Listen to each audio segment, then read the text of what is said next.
Folks, is it really Chargers versus Chiefs if I don't get Nate Taylor on, who covers the Chiefs for The Athletic? No, it's not. So I had to get him on. He was able to move some things around. He's like, you know what, man, I'm big time. I'm gonna help your little show out. And I'm like, all right, bro. I appreciate it so much. Thank you so much, Nate, for joining us. And I appreciate you jumping on. It's always great to talk to you. Yeah, same, Fernando. I'm happy to do it. Happy to be here. I hope Charger fans are doing well. But yeah, it's I guess it's now the important part of the season when you start having rematches in the division, Yeah. which is funny because like, have you guys played the Broncos yet? Because I don't think that the They Chiefs play the haven't played Broncos the on Broncos. Monday Night Football. You know that weird Monday night game Okay. where neither one of them Oh score, and then yes, there was yes. How that did I punt. forget this? Yes, Yeah, overtime. punt recovery Yes, at the end, yes. overtime. Yeah. Yeah. And then the week How did I after, forget? Russ blessed us with it. Nate. I'm gonna give you a recipe for this weekend. If you get exhausted on the flight over, you have to start doing high knees. High Start knees. doing high knees. Yeah. You know what? No, I need to give that to you for next year because you're going to be going to Munich, according to what I Yes. saw on social media. Yes. So you're gonna have to do Yes. while everybody else is asleep on the flight. Do high knees. Start doing workouts. Make sure you stay loose. Oh my god. What a year. What a year. Oh, So it's fast it's fascinating, Fernando, because like, the Chiefs haven't played the Broncos yet, but they will have already played the Chargers twice this season. twice. They get the Broncos twice in December. So it's a little bit of a funky schedule, but That's weird. yeah, the the awesomeness of another primetime game between these two teams. I'm looking forward to it. I'm looking forward to another SoFi Stadium experience. They're not boring. I mean, all the No, games no. since Justin, even in the Phillip Rivers era, they all come down literally to the last to Hmm. either the last drive or the last two drives. So it's literally they've always been fascinating games to say the least. Yeah. And I mean, I know the Cardinals and the 49ers are going to go play in Mexico City. And of course, anytime you mention Phillip Rivers, it makes me think of that game in Mexico City with the Oh, sloppy field and it was back and forth. Yeah, it's a fun time. And I think, the Chargers have dealt with so many injuries, Fernando, that it's like it's hard to yeah. evaluate who they are or like, I guess you can applaud them for still having a winning record at this point in the season, despite, Justin Herbert not having his normal weapons. The defense has had some influx, of course, like, with the whole JC Jackson situation. And so it is a bit interesting that the Chiefs are going through like their first real legitimate wave of injuries at one position. It just happens to be wide receiver between Juju Smith-Schuster being in the concussion protocol, Marquez Valdez-Scantling having an illness. He didn't practice on Wednesday.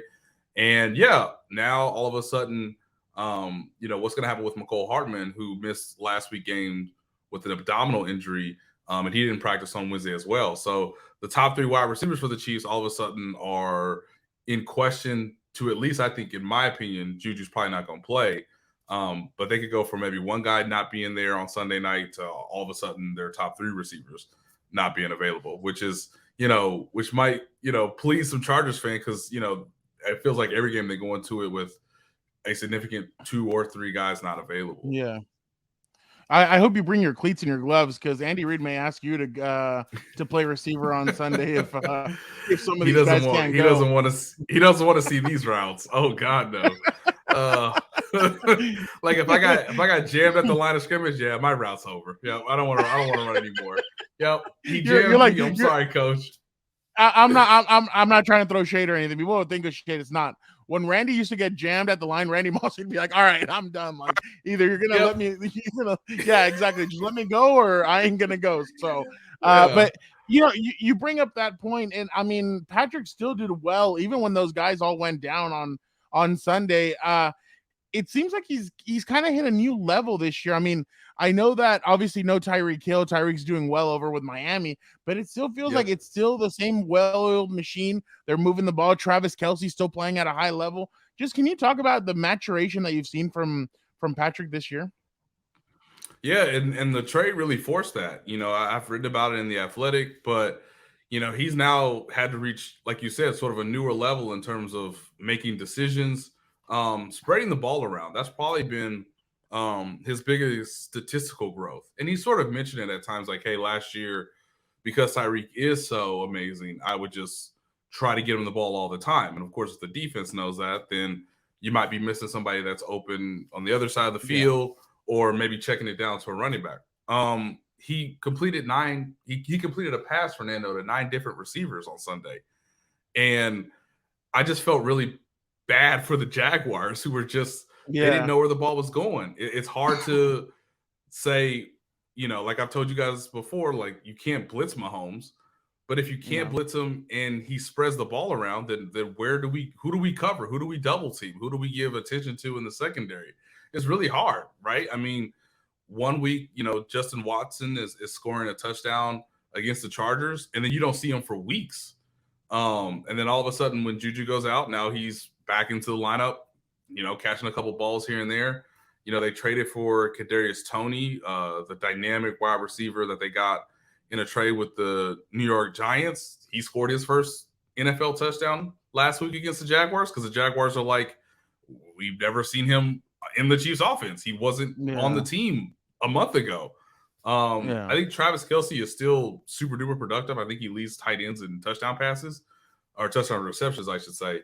But yeah, I think, if it's, Jared McKinnon, who's a really talented, all around running back, if it's, Sky Moore, rookie receiver, if it's Marquez Valdez-Scantling on the occasional deep ball, he's not making poor decisions, and he's just reading the defense really well, which is hard to do at this level. I have to remind myself all the time that, Justin Herbert is being forced to maybe pass the ball to guys that he's less familiar with, or he hasn't developed the sort of timing and the chemistry, right? Or it's not his best guys, like Mike Williams, who seems to do amazing against the Chiefs, but not having that route runner, that consistent guy like in Keenan Allen. I can see why Justin Herbert has struggled at times.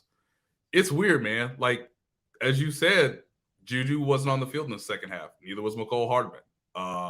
And they still scored 27 points, and he still threw for over 300 yards. So because Mahomes has a little bit more experience, he's able to adapt to these situations maybe a little bit more seamlessly. But it's wild impressive that he leads the league, I believe, in touchdown passes, yet it's not with Tyreek Hill, who, as you mentioned, is like destroying defenses in his own right with the Dolphins. Yeah, no, definitely. It's funny looking at Justin Herbert and like what you said. Maybe, I mean, I've told people this, and people are like, "Oh, you're just an optimist." I'm like, no, but I really feel like maybe when Keenan and Mike come back, this could be a blessing for Justin, developing that rapport with the other guys who are going to come in and maybe be, hey, they're going to try and take away Keenan, they're going to try and take away Mike. Maybe you go to a DeAndre Carter, Josh Palmer. So I just think that improves you a little bit when it comes to that. But man, I used to give Mahomes a little bit of crap, because I used to think like, okay, what's going to happen if Tyreek's not there? Because last year and in years past, I noticed it. He would overthrow like a McCole Hartman, but it was only a little like that ball looked like it was intended for Tyreek Hill, like the speed of Tyreek Hill. Right. And now I feel like he's really developing the skill set. Like, he throws a ball that only Juju can catch. Now, it's not just only a ball that Tyreek or Travis can catch. It's a ball that Juju can catch, that Hartman can catch, that Valdez-Scantling can catch. So that's where I've really been impressed with his game and the way he's taken it up this year. Yeah, and the funny thing too is, like, it's kind of, what he will be forced to do, I believe, on Sunday, because I still think Derwin James is incredibly talented at taking away Travis Kelce, or at least, playing him man to man. So it is going to have to lead to him maybe, having that perfect ball placement, or, pinpoint. By the way, Derwin, that you mentioned. By the way, today we asked Derwin about him and Travis Kelce. He's like, man, y'all are going to start with that narrative again. He's like, leave it alone. It's just two good guys going up against each other. And we're like, dude, we're the media. Like, we kind of have to, like, we're looking for storylines. And he just gets a kick out of it. But sorry for interrupting you. No, it's a funny point, because if I was there, I would tell Derwin, you're like one of the only people who can cover him one-on-one. Like, there's nobody else in nobody else you can't in the division. Guy in the league. Kittle last weekend, and I'm not saying that Derwin covered him the whole game. Kittle had one catch for 21 yards. Like Exactly. Like, dude, you're Derwin's really just he's good. different. Bro, You're really you're as big as a line. You're built like a linebacker, but can cover like a yes, corner and have the vision of a safety. Like there's yes, nobody like you. Like so, yeah, it's fun to watch him and Travis. It's like Godzilla going up against King Kong. Like that's how much fun it is to watch those two guys go at it. yeah. So I just, I would trust Derwin on Travis 9 times out of 10. That's as good of a matchup as you can get on the defensive side. So yeah, so it's going to come down to Kadarius Toney winning on the outside maybe, or them working at the Chiefs have worked a lot of different tight ends this season. They're one of the teams that really uses 3 tight ends to their advantage, whether that's Yep. Jody Fortson, who's really good in the red zone, who scored a touchdown last year against the Chargers, or someone like Noah Gray, who's a second-year player that sort of came along. He scored a touchdown last week against the Jaguars. So they're going to have to use just about everybody. And the fact that Mahomes understands that and is willing to sort of play the game that way is a credit to him, and just Andy Reid coaching him to not still be a gunslinger, but don't take too many Yeah. risks, or you actually become more unpredictable if the defense can't just tell automatically he's going to Kelsey or he's going to Tyreek. Yeah. But yeah, it's going to be a fun game, and I feel like the more I think about it, Fernando, I think this is you can throw everything that you have from a creativity sort of, hey, let's do some trick plays, let's get really funky with it. Yeah. I still think the Chiefs struggle with Austin Eckler, Lord willing he plays. I think you could do all those things, just whatever you think might work, whatever element of surprise you can bring, do that on the offensive side of the ball. But it's so funny because I would tell you not to do that in the second game, or on the other side with the Yeah. Chiefs offense. I would just say hope Joey Bosa plays, hope Khalil Mack is awesome, and Derwin James takes away Travis Kelce, and don't blitz. Just hang back and hope you force them to field goals. Because teams have really struggled to do that outside of the Buffalo Bills in the Yeah. last month. The Chiefs have gotten down the field and they usually score touchdowns. The Tennessee Titans did a decent job doing that, but in the fourth quarter and overtime, Mahomes just went right down the field. So it's a funky game plan. It's on offense, try Yeah. any and Yeah. Yeah. everything. Like On defense, you're gonna be able to stop them a little bit, but it's gonna be lapses. You're gonna need to know yeah, when, like in the fourth quarter, those guys are gonna come back and they're gonna try and get the ball. That's exactly what's happened in every Chargers Chiefs game in a sense. The Chargers have been up at the beginning of the game, and then here come the Chiefs. You have to be able to hold that down. And for yes. some reason, the Chargers haven't been able to, except for last year in Week 2 in Kansas Mm-hmm. City. But other than that, they haven't been able to hold that down really. Yeah, and that was one of the games where the fourth down aggressiveness, I Yeah. think, was to the Chargers' benefit, right? As much as people can criticize Brendan Staley and the idea of maybe you should, Last year, get a bit more five conservative, of those wins were fourth quarter, were because of the fourth you down go for decisions it. that he made. Exactly. Yes, So I mean, people were picking at the Chiefs game at the end, but I'm like, that's because everybody nationally saw the game. You guys didn't right. watch earlier in the season when they were going for it and they were winning games because of it.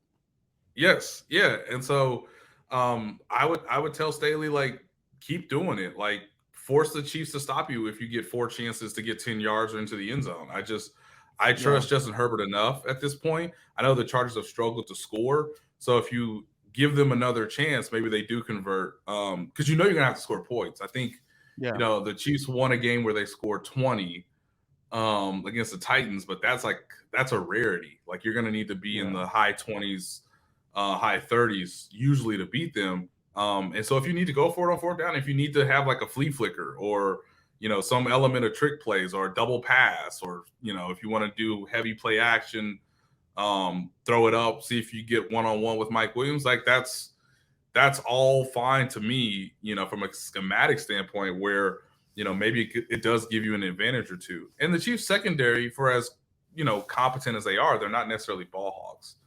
They don't really get a lot of interceptions. So, Yeah. I would really push it if I was the Chargers offense, because I just think that's the best way to beat the Chiefs, and that's still the best way to beat them even without Tyreek Hill. Trent McDuffie, how has he done since he came back from IR? Yeah, this is going to be like, another step in his rookie season. It's a great question, Fernando, because I think he's one of the best rookie cornerbacks. The only problem is he's only played 3 games, so Yeah, yeah. he's not Sauce, who is Yeah. just That guy incredible on the that Jets. guy's nuts. Um, That guy's nuts. guy is guy is unbelievable. But Trent McDuffie's been really good. He didn't give up a reception against the Arizona Cardinals in Week 1. Oh wow. Then he pulled his left hamstring and he was out for I think 5 or 6 weeks. Yeah. He had an extra week with the bye. Then he comes back against the Tennessee Titans. And look, I know the Titans beat the Broncos. They don't have quality receivers. So he did well. The Titans got a little funky and said, "Hey, why don't we see you cover a tight end in space?" And he did that pretty well because Austin Hooper is obviously a bigger body. So he didn't give up a reception against the Titans. But last week he got Zay Jones and Christian Kirk, which is competent, average NFL receivers. He only gave up 1 reception that was pivotal in the game. It led to the Jaguars touchdown right before halftime. But he's smooth in his technique. His footwork is pretty good. He can play zone and man coverage. The one issue that I had looking at him in the draft is, he's my height. He's like 5'9", 5'10". So we know the Chiefs like to put their corners in one-on-one situations. Again, Mike Williams scores a touchdown all the time in these scenarios. Yeah, and so, he does. So I'm just waiting for the moment where it's like, hey, that's Keenan Allen. That's a pretty big, sizable guy, shifty route runner. Hey, that's Mike Williams, who's got impressive speed and, very good jumping ability even for his size. So, at some point in Sunday's game, Trent McDuffie plays primarily the outside. He's not a nickel guy. And so, you can just line him up in those sort of matchups and see if you can get a mismatch. McDuffie has not played anybody so far like Mike Williams and or Keenan Allen. So you hope that, if you're a Chargers fan, they're available, they feel good. But yeah, that'll be a fun test because, so far it's been relatively good, but I think it's been mostly easy for him. Whereas now this is a team that can actually give him some pretty interesting looks. Yeah, no, Keenan and Mike, they practiced today, so it'll be interesting to see. They said that by Friday they should know what their bodies feel. Real quick, just a couple more. Nick Bolton is a guy who I was impressed with last year. He made some big plays in that Chargers Chiefs game here in at SoFi, and I just think he's done such a great job ever since starting for Steve Spagnuolo in that defense. Just what have you seen from him? Yeah, I wrote about him in The Athletic recently. He's just really smart, and he tackles better than most second-year players at the linebacker position. And so it's weird. It's like the Chargers can run the ball, but the problem is that Bolton, usually when he touches you, you go down. And he just has like this magical ability to like tackle well in the open field, tackle well in the run game. He has 8 tackles for loss this season. So he's shooting gaps and getting guys on the ground pretty quickly. I think he's getting better in zone coverage, and he started to show that in last year's game against the Chargers. I wonder if he'll have some opportunities with Everett or if that'll be more, with Willie Gay, the outside linebacker. But he plays well in dime. He is the signal caller, so he puts everybody where they're supposed to be in the alignments. Yeah. He obviously is aware of the secondary. But he's a really good player. He leads the team in tackles, and he's going to blow past the statistic he had last year, which he also led the team in tackles. So he wasn't a full-time starter last year, yet he led the team in tackles. And now as a full-time starter, he's doing it again. He's durable. Yeah. He's consistent. He's not super-duper flashy. He's just a very good football player. Blue collar guy. We like those kinds of guys. Nate, 2 more questions. And again, thank you so much for joining us. Have they missed Tyrann Mathieu? Ooh, that's something I haven't thought about in a while because I want to say Tyrann misses the Chiefs. He has not. He has not played well. He hasn't played as well as I thought he would. I told Gilbert in the offseason, if you want to pull the ultimate heel move and hit the Chiefs in the back of the chair, in the back with a chair, steel chair, WWE style, like That's my gig. You go to the Chargers and you say, "Hey, let me play with Derwin James." Opposite Derwin James, that would have been a lot of fun to see. But obviously, Yeah. he went back home to New Orleans and everything. But Yeah. I wonder if they. I know Justin Reed's played well for them, but I wonder Mhm. if the defenses maybe missed what Tyron used to be able to do for them. Yeah, because Tyron was a playmaker who did create turnovers, and that's the one thing that I think is really lacking with the secondary or the safety position in general.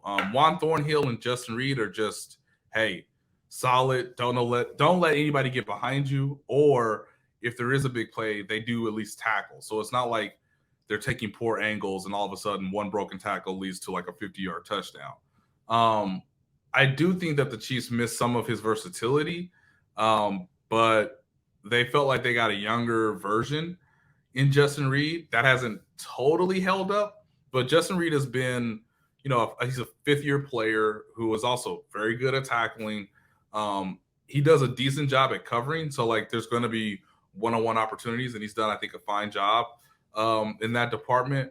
But the cornerbacks, like it's weird. Like what the Chiefs run, yet they just run it very well. Very just like Yeah. not great, just well enough to like help the offense obviously win games. So they're gonna play a lot of man coverage. There'll be a little bit of zone. Sometimes one safety's up and one's back. Sometimes they obviously have two deep. It's a bit of a simplified version of defense, yet they don't have like a true star. And that's what Tyrann Mathieu was when he was with the Chiefs. At his Yeah. prime, he was just someone who could, make a play, someone who could read the quarterback's eyes and sort of anticipate where the ball was going. You don't really see that from the Chiefs secondary, but the thing I think most Chiefs fans appreciate about this group so far is that you're going to have to march down the field. The Jaguars had a 19-play drive, Fernando. 19 plays, Oh, wow. didn't score a touchdown.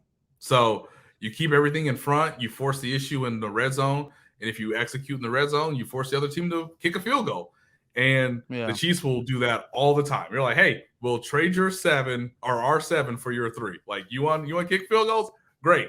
The Jacksonville Jaguars wanted to kick 4 field goals in the game at one point in time, and the Chiefs were just more than happy to let that happen. So I haven't heard that Spags every year. It's like you hear, oh, Spags needs to get fired. This year, haven't heard it. That's why I feel like they've done a pretty good job this year in controlling the opposing team. So that's been good because I mean, Spags is he's a good defensive coordinator.